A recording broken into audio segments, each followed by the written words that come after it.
Welcome to the Salmon Runs YouTube. Enjoy the video. In this video, I will explain how to study for math fast. First, focus on truly understanding the fundamental concepts behind the math, rather than just memorizing formulas.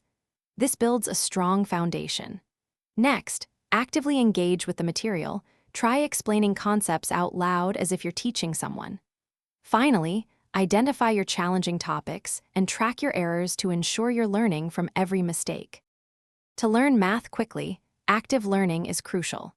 Instead of passively rereading notes, use active recall by regularly quizzing yourself without looking at solutions. Try the no-solution method. Solve problems without immediate answers to truly challenge your brain.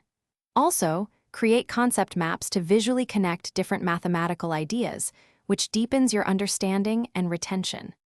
Consistent practice is key to mastering math quickly. Dedicate at least 10 to 20 minutes daily to solving problems, even if it's just a few.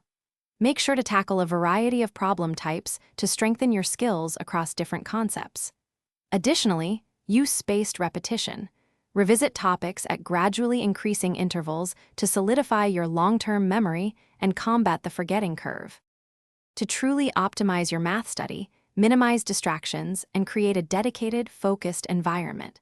When faced with complex problems, break them down into smaller, more manageable steps to avoid feeling overwhelmed. Remember, consistency and a clear mind are your best tools. For staying focused, hydration is key. Check the description for a link to the Oala water bottle and other great deals that can help your study sessions. Thanks for watching. Consider subscribing if we helped you.